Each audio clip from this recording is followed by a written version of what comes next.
let's hang in there for our question and answer session with our artist Sri G.R. Irana. This session will run a couple of minutes and I would like to request all our students to ask questions.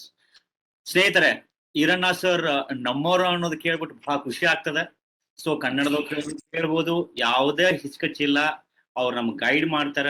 ಯಾವುದೇ ರೀತಿ ಇದ್ರು unmute ಮಾಡ್ಕೊಂಡು ದಯಮಾಡಿ ನಿಮ್ question ಗಳನ್ನ Iranna sir ಕೇಳ್ಬೇಕಂತ ವಿನಂತಿ. ನಮಸ್ತೆ sir. ಈಗ ನಾವು ಏನು ಸದ್ಯದ್ರಲ್ಲಿ ಕ್ರಿಯೇಟಿವ್ ಪೇಂಟಿಂಗ್ ಅಂತ ಮಾಡ್ತಾ ಇರ್ತೇವೆ, ಅದರಲ್ಲಿ ನಾವು ಇಂಡಿಯನ್ ಟ್ರೆಡಿಷನಲ್ ಆರ್ಟ್ ಅನ್ನ ಅಳವಡಿಸ್ಕೊಳ್ಬೇಕು ಅಂತ ಸಿಲೆಬಸ್ ಅಲ್ಲಿ ಇದೆ. ಅಂದ್ರೆ ನಾವು ಯಾವ ತರ ನಾವು ಅದನ್ನ ಅಳವಡಿಸ್ಕೊಂಡ್ರೆ ಚೆನ್ನಾಗಿರುತ್ತೆ? ಈಗ ಇಂಡಿಯನ್ ಟ್ರೆಡಿಷನಲ್ ನಾವು ಯೂಸ್ ಮಾಡ್ಕೋಬೇಕು, ಕ್ರಿಯೇಟಿವ್ ಆಗಿನೂ ಇರ್ಬೇಕು ಪೇಂಟಿಂಗ್ ಅಲ್ಲಿ. ಯಾವ ತರ ನೀವು ಬಳಸ್ಕೊಂಡ್ರೆ ಚೆನ್ನಾಗಿರುತ್ತೆ?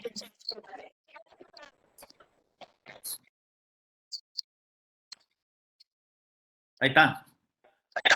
ಹಲೋ, ಸರಿ ನೋಡಿ, ನಾನು ಹೇಳೋದಾದ್ರೆ ನೀವು ಅಂತ ಜಗದಲ್ಲಿ ಇದ್ದೀರಾ. ಇಂಡಿಯನ್ ಮ್ಯೂಸಿಕ್, ಕ್ಲಾಸಿಕಲ್ ಮ್ಯೂಸಿಕ್ ಜಗದಲ್ಲಿ ಇವತ್ತಿಗೆ ವರ್ಷಾನುಗಟ್ಟಲೆ, ಸಾವಿರಾರು ವರ್ಷ ಆಗಿದೆ ನಮ್ದು ಕ್ಲಾಸಿಕಲ್ ಮ್ಯೂಸಿಕ್ ಇದೆ, ಅದು ಟ್ರೆಡಿಷನ್ ಅಂತ ಕರೀತಾರೆ.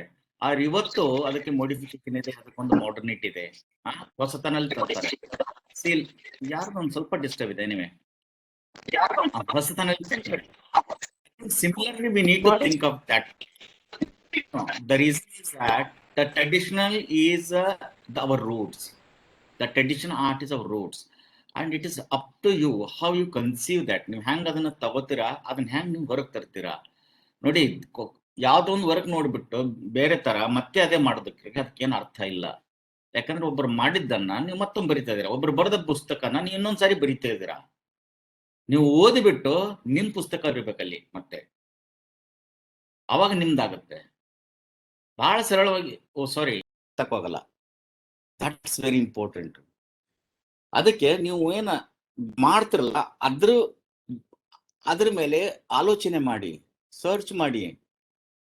ಫ್ರಸ್ಟ್ರೇಷನ್ ಬರುತ್ತೆ, ಪರವಾಗಿಲ್ಲ, ಡಿಸ್ಟ್ರಾಯ್ ಮಾಡ್ಬೋದು, ಡಿಸ್ಟ್ರಾಯ್ ಮಾಡ್ತೀರಾ, ಅದು ಪರವಾಗಿಲ್ಲ. ಬಟ್ ಒಂದು ಸರ್ಚ್ ಇದಲ್ಲ, ಅದು ಬಿಡಬೇಡಿ. ಅವಾಗ ಮಾತ್ರ ನೀವು ಮುಂದೆ ಬೆಳಿತೀರಾ. ಇಲ್ಲಪ್ಪ, ಮತ್ತೆ ಇನ್ನೊಂದು, ಇವ್ರಿಗೆ ಇಷ್ಟ ಆಗ್ಲಿಲ್ಲ ಆ ಪೇಂಟ್, ಇವ್ರಿಗೆ ಇಷ್ಟ ಆಗ್ಲಿಲ್ಲ ಅಂತ ನಾವು ತಲೆ ಕೆಡ್ಸ್ಕೋಬೇಡಿ. ಯಾಕೆ ಗೊತ್ತಾ, ಇವತ್ತು 10 ಜನ ಹೇಳ್ತಾರೆ ಚೆನ್ನಾಗಿಲ್ಲ ಅಂತ, 10 ಜನ ಹೇಳ್ತಾರೆ ಸರಿಗಿದೆ ಅಂತ. ಸರಿಯಪ್ಪ, ಇನ್ 100 ಜನ ಸರಿ ಇಲ್ಲ ಅಂತ ಹೇಳ್ತಾರೆ. 100 ಜನರಿಗೆ ನಿಮ್ಗೆ ತೃಪ್ತಿ ಕೊಡೋಕ್ಕಾಗತ್ತಾ? 100 ಜನರಿಗೆ ಸಂತೋಷ ಮಾಡೋಕ್ಕಾಗತ್ತಾ? ಆಗಲ್ಲ. ಬಟ್ ನೀವು ಒಬ್ಬರನ್ನ ಮಾತ್ರ ಸಂತೋಷ ಮಾಡ್ಬೋದು. So think about that. Don't do for any one, do for yourself. It's very very important. ಬೆಳಿಬೇಕಾ? ಸ್ಟಾರ್ಟ್ ಮಾಡಿ, ಸ್ಟಾರ್ಟ್ಅಪ್ ಮಾಡಿ. ಅಡ್ಮಿಷನ್ ತಗೋಬೇಕಾ? ಟ್ರೈ ಮಾಡಿ. ಎಲ್ಲ ಕಾಲೇಜಲ್ಲಿ ಹೊರಗೆ ಹೋಗಿ. ಇನ್ನೊಂದು, ನೀವು ಗದಗದಲ್ಲಿ ಕಲ್ತ್ಬಿಟ್ಟು ಗದಗಲ್ಲಿ ಮಾತ್ರ ಇರಕ್ ಪ್ರಯತ್ನ ಪಡಬೇಡಿ. ವಾಪಸ್ ಬನ್ನಿ ಬೇಕಿದ್ರೆ. ಸದ್ಯಕ್ಕೆ ನಿಮ್ಮ ಹತ್ರ ಎನರ್ಜಿ ಇದೆ, ವಯಸ್ಸಿದೆ, ಹೊರಗಡೆ ಹೋಗಕ್ಕೆ ಪ್ರಯತ್ನ ಮಾಡಿ. ಸ್ವಲ್ಪ ಕಲ್ಲು ಮುಳು ಬಂದೇ ಬರುತ್ತೆ, ಕಾಲಿಗೆ ಎಲ್ಲ ತಾಗತ್ತೆ, ಪರವಾಗಿಲ್ಲ. ಬಟ್ ಹೋಗಿ ಅನುಭವ ಕಟ್ಕೊಂಡ್ ಬನ್ನಿ. ಅಟ್ಲೀಸ್ಟ್ ಫೇಲ್ ಆಗಿ ಬನ್ನಿ. ಯು ಶುಡ್ ಬಿ ಪ್ರೌಡ್ ಯುವರ್ ಸೆಲ್ಫ್. Okay, sir, that was a very inspiring talk. Thank you, sir. ಅದು ನಿಮ್ಮ ಅನುಭವ ತುಂಬಾ ಸೂಪರ್ ಆಗಿತ್ತು ಸರ್. ಕೇಳಿ ನಮಗೂ ಇನ್ಸ್ಪಿರೇಷನ್ ಆಗಿರ್ತದೆ. ಇರೋಣ ಸರ್, ನಾನ್ ನಿಮಗ್ ಕೇಳೋ ಕ್ವಶನ್ ಅಪ್ಪ ಅಂತಂದ್ರೆ, ಈಗ ನೀವು ಸಕ್ಸೆಸ್ ಅಂತಂದ್ರೆ ಅಂದ್ರೆ ಆತ್ಮಸಂತೃಪ್ತಿಯಿಂದ ಸಕ್ಸಸ್ಫುಲ್ ಅಂತ ನೀವು ಹೇಳಿದ್ರಿ. ಜೊತೆಗೆ ನೀವು ಒಂದು ಕಂಡಂತ ನಿಮಗ ಮನಸ್ಸಿಗೆ ಇದು ಯಾಕೆ ತಗೊಂಡೆ, ಅದ್ ಹೆಂಗ್ ನಾನು ಫೇಲ್ ಆದೆ ಅನಿಸಿ ಅದನ್ನ ಓವರ್ಕಮ್ ಹೆಂಗ್ ಆದ್ರಿ ಅಂತ ನಿಮ್ಮ ಪೂರ ಜೀವನದಾಗ ನಿಮಗ ಒಂದ್ಸಲ ಅನ್ಸಿತ್ತು, ಯಾಕೆ ಬಂದೆ ಈ ತರ ಅನ್ಸಿತ್ತಾ ನಿಮ್ಗೆ? ಹೆಂಗಿತ್ತು ಅಂತ ನಿಮ್ಮ ಅನುಭವ? ಅದನ್ನ ಹೆಂಗ್ ಓವರ್ಕಮ್ ಮಾಡಿದ್ರಿ? Even today also I am failure. ಸತ್ಯ ಹೇಳೋದಾದ್ರೆ, ಇವತ್ತು ನಾನು ಆಸ್ ಅ ಚೈಲ್ಡ್ ಅಂತ ವರ್ಕ್ ಮಾಡ್ತೀನಿ, ಆಸ್ ಅ ಸ್ಟೂಡೆಂಟ್ ಅಂತ ನಾನು ಕೆಲಸ ಮಾಡ್ತೀನಿ. ನಿಜ ಹೇಳ್ತದೆ ನಾನು. ಯಾಕಂದ್ರೆ ನನಗೆ ಎಲ್ಲ ಜನರೆಲ್ಲ ಹೇಳ್ತಾರೆ ನಾನು ಸಕ್ಸಸ್ ಆಗಿದ್ದೀನಿ ಅಂತ, ಜನ ಎಲ್ಲ ಹೇಳ್ತಿದ್ದಾರೆ ನಾನು ಭಾಳ ದೊಡ್ಡ ಮನುಷ್ಯ ಆಗಿದ್ದೀನಿ ಅಂತ. ಬಟ್ ಕೆಲವೊಮ್ಮೆ ನನಗೂ ಆಗ ಅನ್ಸುತ್ತೆ, ಏನ್ ಫ್ರಸ್ಟ್ರೇಷನ್ ಇದೆ ಒಳಗೆ ಗೊತ್ತಾ ನಿಮ್ಗ? Sometime I feel I am not an even artist even today. I feel that because I don't consider myself as a fully success artist, the fully satisfied artist. I don't know. I need to grow. I don't know. But I'm keep on searching. ನಿನ್ನೆ ಮಾಡಿರೋ painting ಇವತ್ತು ನನಗೆ ಇಷ್ಟ ಆಗಲ್ಲ ಕೆಲವೊಮ್ಮೆ, ಮತ್ತೇನು ಹೊಸತಾನೆ ಬರುತ್ತೆ. Constructive, because you keep on experiencing different thing, the socially and your age and morally, I mean the society, the history, you keep on growing. ಅವಾಗ ಏನಾಗತ್ತಂದ್ರೆ ನಿಮಗೂ ಅನಿಸುತ್ತೆ, ಅವಾಗ ನಿಮ್ ಹಳೆ ಪೇಂಟಿಂಗ್ ನೋಡಿ 4 ವರ್ಷ ಹಳೆದು, ಅಯ್ಯೋ ಏನು ಹುಡುಗ ತರ ಮಾಡ್ತಾ ಇದೆ ಅಂತ. ಯಾಕಂದ್ರೆ ಅದು ಗ್ರೋತ್ ಇರುತ್ತೆ. ನಾನು 1 ತಿಂಗಳಿಂದ ಮಾಡಿರೋದು, 10 ವರ್ಷದಿಂದ ಮಾಡಿರೋ ಪೇಂಟಿಂಗು ನನಗನ್ನಿಸುತ್ತೆ ಅಯ್ಯೋ ಇನ್ನೂ ಚೆನ್ನಾಗಿ ಮಾಡ್ಬೋದಿಲ್ಲ ಅಂತ ಅನಿಸುತ್ತೆ. ಇವತ್ತಿಗೂ ನನಗೆ I still feel like A student, I feel like insecure. I'm not able to paint sometime. I'm not able to reach. Don't think I've been successed. I'm totally working as an artist and a great artist. No, I have same fear what you are having. I'm still facing the problem. I'm still working hard to solve that problem. ಅದಕ್ಕೆ ಹೇಳ್ತಿದ್ದೀನಿ, ಕೆಲವೊಂದು painting ಮಾತ್ರ ಎಲ್ಲೋ ಒಂದು ಜನ ಬಹಳ ಹೆಮ್ಮೆ ಪಟ್ಟು ಹೇಳಿರ್ತಾರೆ, ಸರಿ ಅದನ್ನೇನ್ ಮಾಡ್ಬೇಕು, ತಲೆಗೆ ಹಚ್ಕೋಬಾಳ. ಜಾಸ್ತಿ ಜನ ಹೇಳಿರ್ತಾರೆ, ಬಹಳ ಹೊಗಳಿರ್ತಾರೆ, ಒಳ್ಳೇದು ಸರಿಯಪ್ಪ, ಒಳ್ಳೇದು ಚೆನ್ನಾಗಾಯ್ತು, but next forget that painting, do something else. ನೀವು bring something new thing. Actually ನಿಮ್ದೇನ್ ಪ್ರಾಕ್ಟೀಸ್ ಇರುತ್ತಲ್ಲ, practice is a joy, the result is not joy. ನೀವು ರಿಸಲ್ಟ್ ಬಂದಾಗ ಸರಿ, ಬಟ್ ಒಂದು ಪ್ರಾಕ್ಟೀಸ್ ಒಂದು ಜಾಯ್ ನೋಡಿ, ಸಂತೋಷ ಇದಲ್ಲ, ದಟ್ ಈಸ್ ಜಾಯ್. ಪ್ರಾಡಕ್ಟ್ ಏನಂತಂದ್ರೆ ಆಯ್ತು, ರೆಡಿ ಆಯ್ತು, ಬಟ್ ಜಾಯ್ ಅಲ್ಲೇ ಎಂಡ್ ಆಯ್ತು. ನಿಮ್ ಪ್ರಾಕ್ಟೀಸ್ ಇದೆಲ್ಲ, ಅದು ಮಾತ್ರ ಜಾಯ್ ಇರುತ್ತೆ.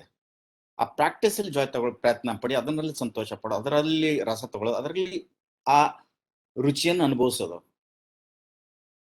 ಸೊ ಏನೇ ಮಾಡಿ ನೀವು ಸ್ಕಲ್ಪ್ಚರ್ ಮಾಡಿ, ಪೇಂಟಿಂಗ್ ಮಾಡಿ, sometime you need to forget yourself. ನೋಡಿ, ಒಬ್ಬ ಡಾನ್ಸರು ಡಾನ್ಸ್ ಮಾಡಬೇಕಾದ್ರೆ ಕೆಲವೊಮ್ಮೆ ತಂತಾನೆ ಮರ್ತು ಬಿಡ್ತಾರೆ, ಸಿಂಗರ್ ತಂತಾನೆ ಮರ್ತು ಬಿಡ್ತಾರೆ. ಆ ಪೇಂಟರ್ ಯಾಕಾಗಲ್ಲ? ಆಗತ್ತೆ. ನಾವು ಮರೆಯಕ್ ಬಿಡಲ್ಲ, ನಾವು ಚಾನ್ಸ್ ಕೊಡಲ್ಲ. ನಮಗ್ ಭಯ ಇದೆ, ಮರ್ತು ಬಿಟ್ರೆ ಏನಾಗತ್ತಂತ. ಆ ಭಯನ ತೆಗಿರಿ ಫಸ್ಟ್. ಮೊದಲು ಜನ ಏನಂತಾರನೋ ಭಯ ತೆಗಿರಿ. ಏನಾದ್ರೂ ನಾಚಿ, ಪ್ಯಾರಾಮೀಟರ್ ಏನು ಇಲ್ಲ ಒಳ್ಳೇದು ಕೆಟ್ಟದಕ್ಕೆ ಆಟಲ್ಲಿ. ಯಾವ್ದು ಪ್ಯಾರಾಮೀಟರ್ ಇಲ್ಲ. ತಂಡ್ಲಿಕ್ಕೆ 100 ಮಾಡ್ಬಿಟ್ರೆ 100 ಸೆಂಚುರಿ ಮಾಡ್ತಾನಲ್ಲ, ಅದಕ್ಕೊಂದು ಪ್ಯಾರಾಮೀಟರ್ ಇದೆ. ಆಟ ಇಲ್ಲ. ಯಾರಿಗೂ ಒಳ್ಳೇದು ಅನಿಸ್ತು, that's not mean that's a good painting. ಯಾರಿಗೂ ಕೆಟ್ಟದ್ದು ಅನಿಸ್ತು, that doesn't mean that's a bad painting. Your experience always remain. That's most important. The good bad is always the secondary. The first is your experience. ಅವಾಗ ಮಾತ್ರ ಏನು ಮಾಡಕ್ ಸಾಧ್ಯ ನಿಮಗ. ನಾವು ಬೆಳೆದಿದ್ನೆಲ್ಲ ಹಂಗ, ಅದು ಆಕ್ಚುಲಿ ನೋಡಿ, ಜನರು ಮಾಡ್ತಾ ಇರ್ತಾರೆ, ಜಡ್ಜ್ ಮಾಡ್ತಾ ಇರ್ತಾರೆ. ಅದೆಲ್ಲ ಒಂದ್ ಸ್ವಲ್ಪ ಹೊತ್ತಿಗೆ ಚೆನ್ನಾಗ್ ಅನ್ಸುತ್ತೆ, ಅದನ್ನ ಎಕ್ಸೆಪ್ಟ್ ಮಾಡ್ಕೊಳ್ಳಿ, ಅಲ್ಲೇ ಬಿಟ್ಟು ಬಂದ್ಬಿಡಿ ಸಾಕು. ಮತ್ತೆ ನಿಮ್ ಸರ್ಚ್ ಇದರಲ್ಲಿ ಬಿಡ್ಬಿಡಿ. ಹಾಗೆ ಅಂದ್ರೆ ಸರ್ಚ್ ಬಿಟ್ರೆ ಮುಗೀತು. ಏನದು ಇನ್ನೊಂದು ಕ್ವಶನ್ ಹೇಳಿದ್ರಲ್ಲ, ಏನ್ ಹೇಳಿದ್ರು? ಹಲೋ. ಹಾ ಸರ್, ಅಂದ್ರ ನಿಮಗ ಎಲ್ಲಾದ್ರೂ ಅನ್ಸಿತ್ತಾ ಈ ಪೇಂಟಿಂಗ್ ಅಲ್ಲಿ ಬಂದಿದ್ ನಂದು ಎಲ್ಲಾದ್ರೂ ತಪ್ಪಾಯ್ತು ಅಂದ್ರೆ ಸರ್ಕಮ್ಸ್ಟಾನ್ಸಸ್? ಯಾಕಂದ್ರೆ ನಾವು ಪೇಂಟಿಂಗ್ ಮಾಡ್ಬೇಕು, ನಮ್ದು ಯಾವತ್ತಿನ ಆರ್ಥಿಕ ಪರಿಸ್ಥಿತಿ ಹೆಂಗಿರ್ತೈತಿ ಅದ್ರ ಬಗ್ಗೆ ಬಹಳ ವಿಚಾರ ಮಾಡ್ತೀವಿ. ನಮ್ಗೆ ಏನ್ ಅನ್ಸತ್ತಿ, ಈಗ ನಾನು ಓಕೆಪ್ಪ, ನಂಗೇನು ಆರ್ಥಿಕ ಚಲನೆ ಮಾಡ್ತೀನಿ. ನಾನು ನಿಮ್ ಮುಂದೆ ಮಾತಾಡ್ತೀನಿ. ಸರಿ, ನಿಮ್ ಕ್ವಶನ್ ಈಗ ಗೊತ್ತಾಯ್ತು. ನಾನು ಸ್ವಲ್ಪ ಮಿಸ್ಟೇಕ್ ಮಾಡ್ಕೊಂಡೆ. ಏನಂತ, ನನ್ನ ಸ್ಕೂಲಲ್ಲಿ ನಾನು 30 ಜನ, ನಾವು ನಮ್ಮ ಬ್ಯಾಚ್ ಅಲ್ಲಿ, ಆ 30 ಜನರಲ್ಲಿ 8 ಜನ ಡಾಕ್ಟರ್ ಆಗಿದ್ದಾರೆ, 12 ಜನ ಇಂಜಿನಿಯರ್ ಆಗಿದ್ದಾರೆ. ನಾನೊಬ್ಬನೇ ಆರ್ಟಿಸ್ಟ್ ಆಗಿದ್ದೀನಿ. ಬೇರೆಯವರು ಏನೇನೋ ಆಗಿದ್ದಾರೆ, ಬಟ್ ಇದು 8 ಜನ MBBS ಮಾಡಿದ್ದಾರೆ. ಆ 12 ಜನ ಇಂಜಿನಿಯರಿಂಗ್ ಮಾಡಿದ್ದಾರೆ. And they are very successful. Even Airtel CTO ಡೆಲ್ಲಿಲಿ ಇದ್ದಾರೆ, ಅವನ classmate. Airtel head of the CEO ಅದಾನ. CEO ಅಂದ್ರೆ CTO ಅಂದ್ರೆ ಟೆಕ್ನಿಕಲ್ CEO. ಅವನ ಕ್ಲಾಸ್ಮೇಟ್ ಅರವಿಂದ್ ಗುಣಾರಿ ಅಂತ ನೋಡಿ. ಆದ್ರೆ ಇವತ್ತು ಅದೆಲ್ಲ ಡಾಕ್ಟರ್ ಇದಾರಲ್ಲ, ಅವರೆಲ್ಲ ಇಂಜಿನಿಯರ್ ಅದಾರಲ್ಲ, ಅವ್ರ ಎದುರಿಗೆ ನಾನು ದೊಡ್ಡ ಮನುಷ್ಯ ಅಂತ ನೋಡ್ತಾರೆ. ಅವ್ರಿಗೆ ನಾನು ದೊಡ್ಡವಾಗ್ಬಿಟ್ಟಿನಿ. I am the most luckiest person being an artist and I am blessed. ನಾನು ಯಾವ್ದೋ ದೇವರ ವರ ಇದೆ ನನಗೆ, ನಾನು ಬಂದಿದ್ದೀನಿ ಈ ಫೀಲ್ಡ್ಗೆ. ಯಾಕೆ ಗೊತ್ತಾ? ಬೇರೆ ಫೀಲ್ಡ್ ಅಲ್ಲಿ ನೀವು ಬೇರೆಯವ್ರ ಗುಲಾಮಾಗಿ ಕೆಲಸ ಮಾಡ್ತೀರಾ, ಬೇರೆ ಫೀಲ್ಡ್ ಅಲ್ಲಿ ಬೇರೆ ದುಡ್ಡಿನ ಗುಲಾಮ್ ಆಗ್ತೀರಾ, ಪವರ್ ಗುಲಾಮ್ ಆಗ್ತೀರಾ, ಕುರ್ಸಿ ಗುಲಾಮ್ ಆಗ್ತೀರಾ. ಬಟ್ ಇಲ್ಲಿ ನೀವು ಯಾವ ಗುಲಾಮು ಇಲ್ಲ, ಯಾರಿಗೂ ಗುಲಾಮಿ ಆಗಲ್ಲ, ನೀವು ಯಾರಿಗೂ ನೌಕರಿ ಅಲ್ಲ ಇಲ್ಲಿ. ನೀವು ನೋಡಿ, ಅಂತ ಪುಣ್ಯವಂತರು ನೀವು. and you're living your own life. I know, I understand. Financially, it's very difficult. ದುಡ್ಡು ಹೆಂಗ್ ಮಾಡೋದು, ಆರ್ಥಿಕವಾಗಿ ಹೆಂಗ್ ಸಂಭಾಳಿಸೋದು ಅಂತ. The moment you getting recognition and success, the money will follow you. Don't follow the money. ದುಡ್ಡು ನಿಮ್ಮ ಒಂದೇ ಬರುತ್ತೆ, ಗ್ಯಾರಂಟಿ. ನೀವು ಎಲ್ಲೇ ಕೂತ್ರಿ ಬರುತ್ತೆ ದುಡ್ಡು. ಈಗಲೇ ದುಡ್ಡು ಚಿಂತೆ ಮಾಡಬೇಡಿ, ಸ್ವಲ್ಪ ಪ್ರಯತ್ನ ಮಾಡಿ. But you will be most luckiest one. I am blessed being an artist. May be I do have, ನಾನು ಯಾವುದೋ ಮಿಸ್ಟೇಕ್ ಮಾಡಿಬಿಟ್ಟು ಇಂಜಿನಿಯರು ಮೆಡಿಕಲ್ ಯಾವುದೋ ಏನೋ ಆಗಿಬಿಟ್ಟது, ಏನೋ ಬೇರೆ ಬೇರೆ ಏನೋ ಆಗಿದ್ರೆ ಈ ತೃಪ್ತಿ ಸಿಗೋಕ್ಕೆ ಸಾಧ್ಯನೇ ಇರ್ತಿರ್ಲಿಲ್ಲ. ಅದಕ್ಕೆ ಈಗಲೇ ಅದನ್ನ ಹುಡುಕಕ್ಕೆ ಪ್ರಯತ್ನ ಮಾಡಬೇಡಿ, ಮುಂದೆ ಹೋಗಿ ಸಿಗುತ್ತೆ. ಹೇಳಿ sir. Thank you sir, thanks lot. ಒಳ್ಳೆ ವಿಚಾರ ಸರ್. ಯಾಕಂದ್ರೆ ನಾವು ಒಂದ್ಸರಿ ಕನ್ಫ್ಯೂಸ್ ಆಗ್ಬಿಡ್ತೀವಿ ಸರ್, ಅದಕ್ಕೋಸ್ಕರ. ಮತ್ತೆ ಯಾರಾದ್ರೂ ನನ್ನ ಸ್ನೇಹಿತರು ಏನಾದ್ರು ಕೇಳ್ತಿದ್ರೆ ಪ್ಲೀಸ್ ದಯಮಾಡಿ ಕೇಳ್ಬೇಕು. ಅನ್ಮ್ಯೂಟ್ ಮಾಡ್ಕೊಂಡು ದಯಮಾಡಿ ಕೇಳಿ. Sir, how to generate a good idea, sir? First of all, remove the good, get the idea only. Get the idea, sir. The moment you're putting in a good idea, the good idea will never come. Right? Get the idea. See, your experience is good or bad. You can't say that. ನಿಮ್ಗೆ ಒಂದು ಬಾಳೆಹಣ್ಣು ತಿಂದಿರೋದೊಂದು experience ಇದೆ, ಒಂದು ಬಾಳೆಹಣ್ಣು ತಿಂತೀರಾ, ಹೌದಾ? ಆ experience good ಬ್ಯಾಡ್ ಅಂತ ಹೆಂಗ್ ಹೇಳಕ್ ಸಾಧ್ಯ ಇದೆ? ನಿಮ್ಮ ಎಕ್ಸ್ಪೀರಿಯನ್ಸ್, ನನ್ನ ಎಕ್ಸ್ಪೀರಿಯನ್ಸ್, ನಂದು ಗುಡ್ ನಿಂದ್ ಬ್ಯಾಡ್ ಅಂತ ಹೆಂಗ್ ಹೇಳಕ್ ಸಾಧ್ಯ ಐತಿ? ಇಲ್ಲ. The first you remove the Idea good. generate. Yeah, idea generate. No, I'm continuing. ನಿಮ್ ತಲೆಯಲ್ಲಿ ಏನಂದ್ರೆ ಐಡಿಯಾ ಹೆಂಗ್ ತರಬೇಕು ಅಂತ. ಐಡಿಯಾ ಹೆಂಗ್ ಬರುತ್ತೆ ನಿಮ್ಗೆ ಹೇಳಿ. ನಾನು ಈಗ ಒಂದ್ ಸ್ವಲ್ಪ ಇದು ಮಾಡಿದೆ, ಅದಾದ ಕೋಡಗನ ಕುಳಿ ನಿಮ್ಗಿತ್ತು, ನಮ್ ಶಿಶುನಾಳ್ ಶರೀಫ್ದು ಮತ್ತೆ ಕಬೀರ್ ಪೊಯಮ್, ಆ ತರ ನಾನು ಅದೆಲ್ಲ ಕೊಟ್ಬಿಟ್ಟು ಯಾಕೆ ಹೇಳಿದಂತಂದ್ರೆ, the idea is coming from surround you. You have to open your eyes. The idea is something your experience. For example, ನಿಮ್ಗೊಂದು ಐಡಿಯಾ ಹೇಳ್ತೀನಿ. ನಿಮ್ಗೆ ಒಂದು ಹೂ ಇದೆ ನಿಮ್ ಕೈಯಲ್ಲಿ, ಸರಿನಾ? ಆ ಹೂವನ್ನ ಒಯ್ದ್ಬಿಟ್ಟು ನೀವು ಅದೊಂದು ಗರ್ಲ್ ಫ್ರೆಂಡ್ ಕೊಡ್ತೀರಾ, ಅಥವಾ ನಿಮ್ ತಾಯಿ ಕೊಡ್ತೀರಾ, ಅಥವಾ ದೇವ್ರ ಮುಂದೆ ಇಡ್ತೀರಾ, ಅದೊಂದು ಡೆಡ್ ಬಾಡಿಗೆ ಇಡ್ತೀರಾ. ಬಟ್ ಹೂ ಒಂದೇ ಹೂ ಇದೆ, ಅದೇ ಗುಲಾಬ್ ಹೂವು ನಿಮ್ ತಾಯಿ ಕೊಟ್ಟಾಗ ಅದ್ರದ್ದು ಮೀನಿಂಗ್ ಚೇಂಜ್ ಆಗತ್ತೆ. ಒಂದು ದೇವಸ್ಥಾನದಲ್ಲಿ ಇಟ್ಟಾಗ ಅದ್ರ ಮೀನಿಂಗ್ ಚೇಂಜ್ ಆಗತ್ತೆ. ಡೆಡ್ ಬಾಡಿ ಮೇಲೆ ಇಟ್ಟಾಗ ಅದು ಮೀನಿಂಗ್ ಚೇಂಜ್ ಆಗತ್ತೆ. ಯಾವ್ದು ಗರ್ಲ್ ಫ್ರೆಂಡ್ ಕೊಟ್ಟಾಗ ಮೀನಿಂಗ್ ಚೇಂಜ್ ಆಗತ್ತೆ. ಬಟ್ ಹೂ ಮಾತ್ರ ಸೇಮ್ ಇದೆ. C the idea how it changes. The idea flower, the keep on changing. The how you are experienced to connecting the objects around you. ನೀವು ದಿನ ನೋಡ್ತಾ ಇರೋದೊಂದು ವಸ್ತುನ, ಅದೇ ವಸ್ತು ಒಂದು ಐಡಿಯಾದಲ್ಲಿ ನೀವು ಅದನ್ನ ಟ್ರಾನ್ಸ್ಫರ್ ಮಾಡ್ಬೋದು ಅದನ್ನ, ಹೌದಾ? ನಾನು ಸ್ವಲ್ಪ ನನ್ನ ಎಕ್ಸಾಂಪಲ್ ಏನ್ ಕೊಡ್ಬೇಕಂದ್ರೆ, ನಾನೊಂದು ಡಾಂಕಿ ಮಾಡಿದ್ದೆ. ಸಿಂಗಪೂರ್ ಮ್ಯೂಸಿಯಂ ಅಲ್ಲಿ ಎಕ್ಸಿಬಿಟ್ ಆಯ್ತದು. ಸಿಂಗಪೂರ್ ಮ್ಯೂಸಿಯಂ ಅವಾರ್ಡು ಸಿಕ್ತು ಅದಕ್ಕೆ. So there was something which is the wounded tools ಅಂತ ಟೈಟಲ್ ಕೊಟ್ಟಿದ್ದೆ, ಹೌದಾ? See, it was very interesting, challenging. I want to share with that how I conceive the idea and how I give it, because maybe you will get the new idea through this experience.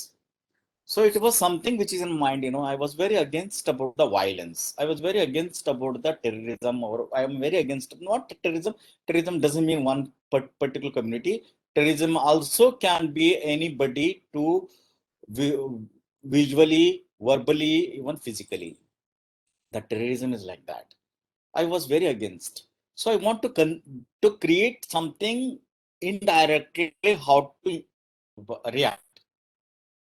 So ನಾನು ಒಂದು element ಹುಡುಕಿದೆ, donkey. Donkey is a most innocent animal ಅಂತ, ಯಾಕಂದ್ರೆ innocent animal ಅಲ್ಲ. So then try to bring the surround that donkey, the idea how you torture donkey, how you ನಮ್ಮೂರಲ್ಲಿ ಕುಮ್ಮಾರ ಇರೋದು ಗೊತ್ತಲ್ಲ, ಕುಮ್ಮಾರ ಮಟ್ಕೆ ಮಾಡ್ತಾರಲ್ಲ, ಅವ್ರೇನ್ ಮಾಡ್ತಿದ್ದಾರಂದ್ರೆ ಇಡೀ ದಿನ ಮಣ್ಣು ತಂದ್ಬಿಟ್ಟು ಸಂಜೆಗೆ ಅವ್ರ ಹತ್ರ ಪಾಪ ದುಡ್ಡು ಇರ್ತಿರ್ಲಿಲ್ಲ, ಅದಕ್ಕೊಂದು ಹಗ್ಗನು ಇರ್ತಿರ್ಲಿಲ್ಲ ಕಟ್ಟಕ್ಕೆ. ಏನ್ ಮಾಡ್ತಿದ್ರು ಅಂದ್ರೆ ಕಾಲಿಗೆ ಒಂದ್ ಸ್ವಲ್ಪ ಮುಟ್ಟಿಬಿಟ್ಟು ತಿರುಗಿಸಿ ಬಿಡ್ತಿದ್ರು. ಅದು ಕತ್ತೇನ್ ಅನ್ಕೊಂಡ್ಬಿಡ್ತಿತ್ತು, ಅಂದ್ರೆ ಅದನ್ನ ಕಟ್ಟಿದಾನ ಅಂತ ಅನ್ಕೊಂಡ್ಬಿಡ್ತಿತ್ತು. ಆ ಮುಂಜಾನೆವರೆಗೂ ಅಲ್ಲೇ ನಿಂತು ಬಿಡ್ತಿತ್ತು. ಅಷ್ಟು ಇನ್ನೋಸೆಂಟ್ ಆಗಿರ್ತದೆ ಅನಿಮಲ್, ಅಷ್ಟು ಇನ್ನೋಸೆಂಟ್ ಆಗಿರುತ್ತೆ. C how the innocent person I'm telling you the connecting the as a how the terrorist become in the how you manipulating the innocent mind. ಈಗ ಯಾರು ಯಾವುದೇ ಮಗು ಟೆರರಿಸ್ಟ್ ಆಗಿ ಹುಟ್ಟಲ್ಲ, ಸಮಾಜವನ್ನು ಟೆರರಿಸ್ಟ್ ಮಾಡುತ್ತೆ. ಒಬ್ಬ ಪರ್ಸನ್ ಟೆರರಿಸ್ಟ್ ಮಾಡ್ತಾನೆ, ಒಬ್ಬ ಸಮಾಜ ಮಾಡುತ್ತೆ. ಅವ್ನು ಯಾವತ್ತೂ ಹುಟ್ಟಿರ್ಲಿಲ್ಲ ಆ ತರ. ಅದ ಹೆಂಗಂದ್ರೆ ಇದೇ ತರ. C I symbolised as a donkey as a terrorist person. C it is you keep on going and suddenly I want to grow more. The tools ಇದೆಲ್ಲ, ಟೂಲ್ಸ್ ನಾನು ಬ್ಯಾಂಡೇಜ್ ಹಾಕ್ಬಿಟ್ಟೆ. ಈ ಕಾರ್ಪೆಂಟರ್ಸ್ದು, ತೋಟದ್ದು ಎಲ್ಲ, ಈ ಮೇಸ್ತ್ರಿದು ಎಲ್ಲ ಇರುತ್ತಲ್ಲ, ಅದಕ್ಕೆಲ್ಲ ನಾನು ಬ್ಯಾಂಡೇಜ್ ಹಾಕ್ಬಿಟ್ರೆ ಅವಾಗ ಏನಂದ್ರೆ it's creating the making the bread and butter, earning the bread and butter. ನಿಮ್ಗೆ ಹೊಟ್ಟೆ ಪಟ್ಟಿಗೆ ಬದುಕೋ ಒಂದು ಟೂಲ್ ಇದೆಲ್ಲ, ಅದೇ ನೀವು ಗಾಯವಾಗ್ಬಿಟ್ರೆ, ಅದೇ ನಿಮ್ಗೆ ಮುರಿದೋಗ್ಬಿಟ್ರೆ ಬದುಕೋದು ಹೆಂಗೆ? See these are the small things to make some different idea, the give you some different the metaphor. ನೋಡಿ, ಅವಾಗ ಅದನ್ನ ಇಟ್ಟಾಗ I called it in wounded tools. ಒಬ್ಬ ಇನ್ನೋಸೆಂಟ್ ಅನ್ನ ನೀವು ಅದನ್ನ ಹೆಂಗ್ ಯೂಸ್ ಮಾಡ್ತಾರೆ as a bomb maker, bomb explosure. ಇದೇ ತರನ ನೀವು ಯಾವುದೇ ವಸ್ತುನ ಯಾವುದೇ ರೀತಿಯಲ್ಲಿ ಐಡಿಯಾನ ತರಬಹುದು. Idea is very interesting. That's a beauty to how you connecting to your idea to be different material. ಯಾಕಂದ್ರೆ ನಿಮ್ಮ ಹತ್ರ ವಿಜುವಲ್ ಮೀಡಿಯಂ ಇದೆ, ಆ ವಿಜುವಲ್ ಮೀಡಿಯಂ ತರಬೇಕು, ಅವಾಗ ಮಾತ್ರ ಅದು ತೋರ್ಸಕ್ ಸಾಧ್ಯ ಐತಿ. There is so many hidden ideas. Slowly ನೀವು ಸುಮಾರು ಅದ್ರ ಬಗ್ಗೆ ಹಿಡನ್ ಐಡಿಯಾಸ್ ಇರುತ್ತೆ, ಹಿಡನ್ ಲೇಯರ್ಸ್ ಇರುತ್ತೆ. ಹಿಡನ್ ಅಂತಂದ್ರೆ ಕಾಪಿಡ್ತಾರೆ ಒಳ್ಳೊಳಗೆ ಸುಮಾರು ಏನೇನೋ ಎಲ್ಲೆಲ್ಲೋ ಟಚ್ ಆಗುತ್ತೆ, ಸೋಷಿಯಲಿ, ಪೊಲಿಟಿಕಲಿ, ಇಂಟರ್ನ್ಯಾಷನಲಿ, ಅದು ಟಚ್ ಆಗುತ್ತೆ ಹೋಗುತ್ತೆ ನೋಡಿ. ಬಟ್ ಅದೇ ತರ ಈ ಪ್ರತಿಯೊಬ್ರು ನೀವು ಯಾವ ತರ ಐಡಿಯಾ ತರಬೇಕು ಅನ್ನೋದು ನಿಮ್ಗೆ ಗೊತ್ತಿರ್ಬೇಕು. ನಾನು ಸುಮಾರು ಆ ತರ ಏನೋ ಮಾಡಿದ್ದೀನಿ ಅವಾಗ. ಯಾಕಂದ್ರೆ ಆ ಇನ್ನೋಸೆನ್ಸ್ ಎಲಿಮೆಂಟ್ ಇದೆಲ್ಲ, ಅದನ್ನ ಸುಮಾರು ಜಾಗದಲ್ಲಿ ಸುಮಾರು ಎಲಿಮೆಂಟ್ ಅಲ್ಲಿ ತರಬಹುದು ನೀವು. That's how I did. So you can also think any the new idea which is you get, the new element you can bring. The element can change the meaning in different place in different way. You have to create that. The one object, ನೀವು ಸಣ್ಣ ಮಾತಾಡ್ತೀನಿ, paper ಇದೆ, plane paper, ಒಂದ್ ಸಣ್ಣ line ಹೊಡೆದ್ಬಿಡಿ. ಆ line ಎದುರಿಗೆ ಇನ್ನೊಂದು ಯಾವ್ದೋ ಲೈನ್ ಹೊಡೆದ್ಬಿಟ್ರೆ you started creating a dialogue in between two lines. The space started talking something else. But before it was empty. But it is the moment you put one line and the other line and the other form, there is a conversation started. God knows what is conversation, but you can hear that conversation also. That's creating conversation. This is the idea how you create. So ಅದೇ ತರ startup ಮಾಡಕ್ ಮಾಡಿ, ಹಾಳಾಗುತ್ತೆ, ತೆಗೀರಿ. Slowly ನೀವು practice ಮಾಡ್ತಾ conversation ಅನ್ನ ಕೇಳ್ಸಕ್ ಶುರು ಆಗುತ್ತೆ ನಿಮಗೆ. Then you will enjoy. ಮತ್ತೆ thank you sir, that is awesome. ಯಾರಾದ್ರೂ ಕೇಳೋದಿದ್ರೆ ದಯಮಾಡಿ ಇನ್ನೊಂದ್ 2 ಕ್ವಶನ್ ತಗೊಳ್ತೀನಿ ಸರ್, ಏನೋ ಅಭ್ಯಂತರ ಇಲ್ಲ ಅಂದ್ರೆ. ಇಲ್ಲ ಕೇಳಿ ಪರವಾಗಿಲ್ಲ. ನಾನು ಸ್ವಲ್ಪ ಅನ್ಕಂಫರ್ಟಬಿಲಿಟಿ ಏನಂದ್ರೆ ನೋಡಕ್ ಆಗ್ತಾ ಇಲ್ಲ, ಅದೇ ಒಂದು ಅನ್ಕಂಫರ್ಟಬಿಲಿಟಿ. ಇಲ್ಲ ಓಕೆ, ಹಾಗಾದ್ರೆ ಸ್ನೇಹಿತರೆ ನಿಮ್ ಹೆಸರು ಹೇಳ್ಬಿಟ್ಟು ದಯಮಾಡಿ ಕ್ವಶನ್ ಕೇಳ್ಬಹುದು ದಯಮಾಡಿ. ಪರವಾಗಿಲ್ಲ, ಎನಿ ಟೈಪ್ ಕ್ವಶನ್ ಕೇಳಿ. ಬರೀ ಆರ್ಟ್ ಅಂತಲ್ಲ, ನಿಮ್ ಲೈಫ್, ನಿಮ್ದು ಹೆಂಗ್ ಬೆಳೆಯೋದು. ನೋಡಿ, ಪ್ರತಿಯೊಬ್ಬ ಶಿಕ್ಷಕನು ಸಿಮಿಲರ್ ಪ್ರಾಬ್ಲಮ್ ಇರುತ್ತೆ ಎಲ್ಲರ ಹತ್ರನು. ನಾವು ಅದೇ ಪ್ರಾಬ್ಲಮ್ ಅಲ್ಲಿ ಬೆಳೆದಿರೋದು, ನೀವು ಅದೇ ಪ್ರಾಬ್ಲಮ್ ಅಲ್ಲಿ ಬೆಳೆಯೋದು. ಬಟ್ ಅದನ್ನ ಸೂಕ್ಷ್ಮವಾಗಿ ತೆಗೆದ್ಬಿಟ್ಟು ಸಾಲ್ವ್ ಮಾಡ್ಬಿಟ್ರೆ ಆಗುತ್ತೆ, ಗ್ಯಾರಂಟಿ. ಹೇಳಿ. ಒಂದು ಕ್ವಶನ್ ಕಲಬುರ್ಗಿಗೆ. ಸೊ ಈಗ very interest with education. So ಈಗ ಅಲ್ಲಿ ಬೇರೆಯವ್ರಿಗೆ ಯಾರು ಹೇಳ್ತಾರೆ, ಇದು ಸ್ವಲ್ಪ ಬ್ರೇಕ್ ಆಗ್ತದೆ ನಿಮ್ದು ವಾಯ್ಸ್, ಅಂದ್ರೆ ಏನೋ ಹನುಮಂತನ, ಯಾಕ ನಿಮ್ದು ಬಾಳ ಡಿಸ್ಟರ್ಬ್ ಬರ್ತಾ ಇದೆ ಇದನ್ನ ಸೌಂಡ್. ಒಂದ್ ನಿಮಿಷ ನೀವು ಕೇಳಿ ಕ್ವಶನ್ ಬೇರೆ ಬರ್ತಾ ಇದೆ, ಒಂದ್ಸರಿ ಕೇಳ್ಬಿಟ್ಟು ನಾನು ಹೇಳ್ತೀನಿ. ಹೇಳಿ ಕ್ವಶನ್ ಕೇಳಿ ಸರ್. ಈಗ ಇದು ಸ್ವಲ್ಪ ಎಜುಕೇಶನ್ ಬಗ್ಗೆ. ಸೊ ಈಗ ನೀವು BFA ಮಾಡಿದ್ರಿ ಗುಲ್ಬರ್ಗಾದಲ್ಲಿ, ಆಮೇಲೆ MFA ಬಂದು ಡೆಲ್ಲಿದಲ್ಲಿ ಮಾಡಿದ್ರಿ. So these are different States. ಆಮೇಲೆ ಅದು ಬಂದು ನೀವು ಇಂಟರ್ನ್ಯಾಷನಲ್ ಲೆವೆಲ್ ಹೋಗಿ ಲಂಡನ್ ದಲ್ಲಿ ಮಾಡಿದ್ರಿ, ವಿಂಬಲ್ಡನ್ ಸ್ಕೂಲ್ ಆಫ್ ಆರ್ಟ್ ದಲ್ಲಿ ಮಾಡಿದ್ರಿ. ಸೊ ನನ್ನ ಕ್ವಶನ್ ಏನಂದ್ರೆ, like how is the teaching is varies from India, ಕರ್ನಾಟಕದಲ್ಲಿ, ಡೆಲ್ಲಿ ಮತ್ತು ಲಂಡನ್ ದಲ್ಲಿ. ಸೊ ಟೀಚಿಂಗ್ ಮೆಥಡ್ಸ್ ಹೆಂಗಿದೆ ಸರ್? According to you. ಸೊ ನಮ್ದು ಇಂಡಿಯನ್ ಬೆಟರ್ ಇದೆ ಎಜುಕೇಶನ್ ಸಿಸ್ಟಮ್ ಲಂಡನ್ದಲ್ಲಿ ನಿಮ್ಗೆ ತುಂಬಾ ಚೆನ್ನಾಗಿ ಎಕ್ಸ್ಪೋಜರ್ ಆಯ್ತಾ ಹೆಂಗೆ? So ಅಲ್ಲಿ ಪ್ರೊಫೆಸರ್ ಥಿಂಕಿಂಗ್ ಥಾಟ್ ಪ್ರೊಸೆಸ್ ಅದೆಲ್ಲ ಹೆಂಗೆ ಸರ್ ಸ್ವಲ್ಪ ಅದ್ರ ಬಗ್ಗೆ ಹೇಳ್ತೀರಾ? ನೋಡಿ, ನಾನು ಗುಲ್ಬರ್ಗದಲ್ಲಿ ಕಲಿಬೇಕಾದ್ರೆ ನಿಮ್ಗೆ ಗೊತ್ತಲ್ಲ, ನಾವೆಲ್ಲ ಸಿಟಿ ಅವರು ಅಲ್ಲ, ಹಳ್ಳಿ ಜನ ನಾವು ಬಂದಂತವ್ರು. ಗುಲ್ಬರ್ಗ ನಮ್ ದೊಡ್ಡ ಸಿಟಿ ಅವಾಗ. ಅದಾ ಅಲ್ಲೆಲ್ಲ ಇರೋರೆಲ್ಲ ಸುಮಾರು ನನ್ನ ಕ್ಲಾಸ್ಮೇಟ್ಸ್ ಎಲ್ಲ ದೊಡ್ಡ ದೊಡ್ಡ ಜನ, ಏನು ಗುಜರಾತ್ ಇಂದ ಬಂದವರು, ಗುಲ್ಬರ್ಗದವರು. Of course there very highly convent school ಇಂದ ಬಂದು ಒಳ್ಳೆ ಇಂಗ್ಲಿಷ್ ಮಾತಾಡಿ ದೊಡ್ಡದಾಗಿ ಮಾಡೋರು. But I have been always in the sidelined and always a backbench person. That is the most beautiful thing I'm telling you. The reason is that means you are frustrated, you want to grow something, and you are sitting behind, and you have more challenging dream than the others, because the person is thinking I'm already success. That's the failure is already there. ಅವನು already fail ಆಗಿಬಿಟ್ಟಿದ್ದಾನೆ. ಯಾರು ಹಿಂದೆ ಕುಂತಿರ್ತಾರ ನೋಡ ಪಾಪ, ಮುಗ್ಧವಾಗಿ ಏನೋ ಬೆಳಿಬೇಕು ಅಂತ ದೊಡ್ಡ ಕನಸು ಕೈಯಲ್ಲಿ ಇಟ್ಕೊಂಡು ಕಾಡ್ತಿರ್ತಾರಲ್ಲ, ಅವ್ರು ಯಾವಾಗ್ಲೂ ಮುಂದೆ ಹೋಗ್ತಾರ ಅಂತ ನನ್ನ ತಲೆಗಿದೆ. ಕನಸು ಕೈಯಲ್ಲಿ ಇಟ್ಕೊಂಡು ಸುತ್ತಬೇಕು. ಅದೇ ತರ ನಾನು ಅದರಲ್ಲಿ ಒಬ್ಬ ಕೂತ್ಕೊಂಡ್ಬಿಟ್ಟು ಕನಸು ಕಾಣೋ ದೊಡ್ಡದೇನೋ ಏನೋ ಮುಟ್ಬೇಕು, ಎಲ್ಲಿಗೂ ಹೋಗ್ಬೇಕು. ಯಾಕಂದ್ರೆ ನಿಮ್ದು ಆರ್ಥಿಕ ಪರಿಸ್ಥಿತಿ ಏನೋ ಇರುತ್ತೆ, ಹಿಂದ್ಗಡೆ ವಾಪಸ್ ಹೋಗಕ್ಕ ನೀವು ನಡ್ ಬಂದ ಹಾದಿ ಮಾತ್ರ ಮುಂದೆ ಇರುತ್ತೆ, ಹಿಡಿದು ಹಿಂದ್ ಬಂದ ಹಾದಿ ವಾಪಸ್ ಹೋಗಂಗಿರಲ್ಲ. ಅಲ್ಲೆಲ್ಲ ಮುಚ್ಚೋಗ್ಬಿಡುತ್ತೆ ಹಾದಿಗಳೆಲ್ಲ. ನಮ್ ಪರಿಸ್ಥಿತಿ ಅದು ಇತ್ತು. ನಮಗ್ ವಾಪಸ್ ಹೋಗಂಗೆ ಬೇರೆ ಹಾದಿನೇ ಇರ್ಲಿಲ್ಲ, ಹೊರಟ ಹಾದಿನೇ ಮುಂದೆ ಹಿಡಿಬೇಕು. ಈಗ ಆರ್ಟಿಸ್ಟ್ ಆಗ್ಬೇಕಂತ ತಲೆಯಲ್ಲಿ ಇಟ್ಕೊಂಡು ಕೂತಿದೀವಿ, ಹೊರಡ್ಬೇಕಂತ ಹೊಟ್ಟಿದೀವಿ. ಬಟ್ ಎಜುಕೇಶನ್ ಸಿಸ್ಟಮ್ ಅಲ್ಲಿ ಗುಲ್ಬರ್ಗದಲ್ಲಿ ಅಂತಂದ್ರೆ ಒಂದು ಲಿಮಿಟೇಷನ್ ಇದೆ. ಪ್ರತಿಯೊಂದು ಜಾಗಕ್ಕೆ ಒಂದು ಲಿಮಿಟೇಷನ್ ಇದೆ. ನಿಮ್ ಗದಗಕ್ಕೆ ಒಂದು ಲಿಮಿಟೇಷನ್ ಇದೆ. ನಾನಂತ ಯಾವ್ದು ತಪ್ಪಂತ ಹೇಳ್ತಾ ಇಲ್ಲ, ಒಂದ್ ಜಾಗಕ್ಕೆ, ಯಾಕಂದ್ರೆ ಅನುಭವ ಅಷ್ಟೇ ಇರುತ್ತೆ, ಅಲ್ಲಿ ಒಂದು ಲಿಮಿಟೇಷನ್ ಇರುತ್ತೆ. ಅವ್ರು ಎಷ್ಟು ಸಾಧ್ಯತೆ ಅವ್ರಿಗೆಲ್ಲ ಹೇಳಿರ್ತಾರೆ. The moment you reach bigger, ಬಾವಿಯಿಂದ ಸಮುದ್ರಕ್ಕೆ ಹೋದಂಗಾಗತ್ತೆ. ಯಾಕಂದ್ರೆ ಬೇರೆ ಹೊಸ ಚಾಲೆಂಜ್ಗಳು ಬರುತ್ತೆ ನಿಮಗೆ, ಬೇರೆ ಬೇರೆ ಏನೇನು ಬರುತ್ತೆ. ಆಕ್ಚುಲಿ ನಿಮಗೆ ಟೀಚರ್ಗಿನ ಜಾಸ್ತಿ ಟೀಚರ್ ಕಲಿಸಲ್ಲ ಜಾಸ್ತಿ, ನೀವು ಕಲಿಯೋದು ಜಾಸ್ತಿ ಇರುತ್ತೆ. ಯಾಕಂದ್ರೆ ಟೀಚರ್ಗೆ ಅರ್ಥ ಆಗಲ್ಲ ನಿಮ್ಮ ಒಳಗಿನ ಭಾವನೆಗಳನ್ನ ಹಿಡ್ಕೊಂಡು ನಿಮ್ಗೆ ಹೇಳಕ್ಕೆ. ಅದು ನಿಮ್ಗೆ ಗೊತ್ತಿರುತ್ತೆ ನಿಮ್ಗೆ ಏನ್ ಬೇಕು ಏನ್ ಬೇಡ ಅಂತ. ಯಾಕಂದ್ರೆ ನೀವು ಕಲಿಯೋರು ಜಾಸ್ತಿ. Art something which can give the only direction, can't be teach. ಈ ಹಾದಿ ಅಂತ ಹೇಳ್ತಾರೆ ಅಷ್ಟೇ, this is the way, but you have to go. ನಿಮ್ಮ ಹಾದಿ ನೀವೇ ಹೋಗ್ಬೇಕು, ಬೇರೆಯವ್ರು ಹೋಗಕ್ಕಾಗಲ್ಲ. Art is something like that. ನಿಮ್ಮ ಹಾದಿ ಬೇರೆಯವ್ರು ನಡ್ಸ್ಕೊಂಡು ಹೋಗಕ್ಕಾಗಲ್ಲ, ಕೈ ಹಿಡ್ಕೊಂಡು ಹೋಗಕ್ಕಾಗಲ್ಲ. ಯಾಕಂದ್ರೆ every person haves is own personal life, personal journey. Art is something personal journey. ಅವಾಗ ಫಸ್ಟ್ ಆಫ್ ಆಲ್ ತಲೆಯಿಂದ ಹಾಕ್ಬಿಟ್ಟು ನಾನ್ ಮಾತ್ರ ಹೋಗಕ್ಕಾಗತ್ತೆ, ಯಾರು ಹೋಗಕ್ಕಾಗಲ್ಲ ಅಂತ. It's like a meditation.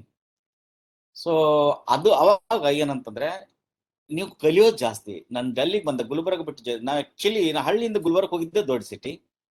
ಅಲ್ಲಿ ಎಷ್ಟು ಸಾಧ್ಯತೆ ಅಕಾಡೆಮಿಕಲಿ ಏನ್ ಕಲ್ತೀವಿ ನಾ ಹೇಳಿಲ್ವಾ, ನಾನು ಹಂಪಿಗೆ ಹೋಗ್ತಾ ಇದ್ದೆ, ನಂತರ ಬದಾಮಿಗೆ ಹೋಗ್ತಾ ಇದ್ದೆ.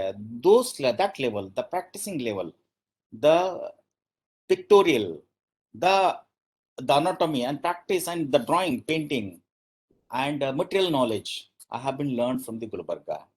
The moment, I mean, definitely there is only the composition, there is the name of the painting, they are still not very clear about certain area.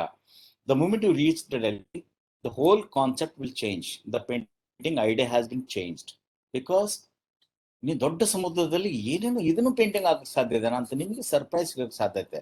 But Delhi has a different style to teach, no doubt, but not very big difference between Delhi and Gulbarga. The moment you go to the London, there's a lot of difference. The London they don't teach you at all. They don't teach. You only learn from your experience, from the college, from the society, from the city, from the exhibitions, from the other art activities, and the conversation, debate. So these are the things you learn. ಅಲ್ಲಿ ಯಾಕಂತಂದ್ರೆ ಅಲ್ಲಿ ನಿಮ್ಗೆ ಏನಂದ್ರೆ personal ಜರ್ನಿಯಲ್ಲಿ ಅವರು ಕೈ ಹಾಕಲ್ಲ. ಅವ್ರು ಸ್ವಲ್ಪ ನಿಂಗೆ ಬಂದು ತಳ್ತಾರ ಅಷ್ಟೇ, ಸ್ವಲ್ಪ ಈದಿ ನಿಂಗೆ ಆಗಿದ್ರೆ ಸಾಧ್ಯತೆ ಅಂತ. ಯಾಕಂದ್ರೆ ಕೆಲವೊಂದು ಫಾರ್ಮು, ಕೆಲವೊಂದು ಎನರ್ಜಿ ಮತ್ತು ಐಡಿಯಲ್ಲಿ ಹೆಲ್ಪ್ ಮಾಡ್ತಾರೆ, ಡಿಸ್ಕಷನ್ ಮಾಡ್ತಾರೆ. ಡಿಸ್ಕಷನ್ ಮಾಡ್ತಾ ಮಾಡ್ತಾ ಮಾಡ್ತಾ ನಿಮ್ಮ ಹತ್ರನೇ ತೆಗೆದು ಬಿಡ್ತಾರೆ ಹೊರಗೆ. That is different teaching style. ನಿಮ್ಮ ಹತ್ರ ಬರ್ತಲ್ಲ, ನಿಮ್ಮಿಂದನೇ ಹೊರಗೆ ತರ್ತಾರೆ. ತಮ್ಮಲ್ಲಿರೋ ಐಡಿಯಾಗಳಂತ ನಿಮ್ಮ ತಲೆ ಹಾಕಲ್ಲ ಅವರು. That's the beauty. Even in Delhi, sometimes they put their ideas on your head because it's not your journey, it is their journey. They try to make you the way they are. ಅವಾಗ ಸ್ವಲ್ಪ ತೊಂದರೆ ಆಗುತ್ತೆ. But ಈ ಸಣ್ಣ ಸಣ್ಣ ವ್ಯತ್ಯಾಸಗಳು London ಮತ್ತೆ but challenging the society is a very big. ನೋಡಿ ಸತ್ಯ ನಿಮ್ಗೆ ಹೇಳತ್ತಾದ್ರೆ, when I came to Delhi I have no idea what the English, what is the Hindi. ನಂಗೆ ನಿಜವಾಗ್ಲೂ